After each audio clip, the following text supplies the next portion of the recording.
आणि थेट माहिती घेऊयात आमचे प्रतिनिधी गिरीश कांबळे सध्या आपल्या सोबत आहेत। गिरीश, गेटवे ऑफ इंडिया सध्या काय माहोल आहे, काय वातावरण आहे?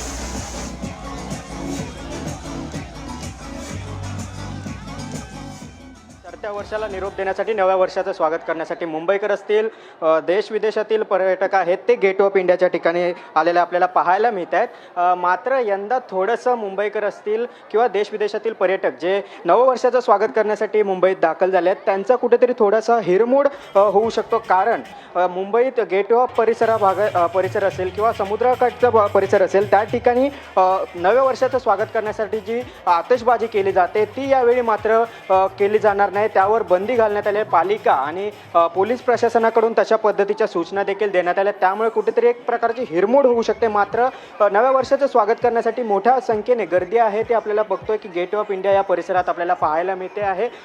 मुंबईकर असतील, देश विदेशातील पर्यटक असतील, हे दरवर्षी नव्या वर्षाचं स्वागत करण्यासाठी मुंबईत येत असतात आणि त्याच अनुषंगाने आज देखील या ठिकाणी आलेले आहेत। नव्या संकल्प घेऊन नव्या वर्षाचं स्वागत करण्यासाठी हे मुंबईकर आहेत, पर्यटक आहेत, देश विदेशातील हे सर्वच या ठिकाणी आहेत। मात्र काही वेळ आहे, थोड्या वेळातच नव्या वर्षाचं स्वागत केलं जाईल। मात्र कशा पद्धतीने हे सर्व मुंबईकर पर्यटक करतात हे देखील पाहावं लागेल, कारण मागील काही दिवसांपासून मुंबईतील जो वाढता प्रदूषण असेल, एक्यू असेल तो वाढलेला आहे। तुमच्याकडे येतोच पुन्हा आढावा घेण्यासाठी। आता थेट जातोय नाशिकला रामकुंडावरती आणि अभिजित सोनवणे तुमचे प्रतिनिधी या संदर्भातली अपडेट्स देत आहेत। अभिजित, काय वातावरण आहे नाशिकमध्ये?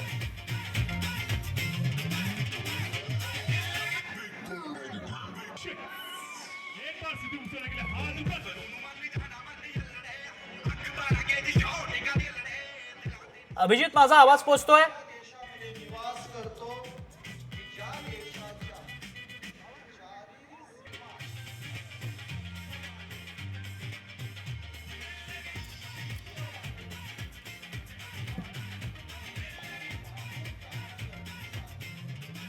पुन्हा एकदा नाशिकला आपण वातावरण काय आहे जाणून घेणार आहोत।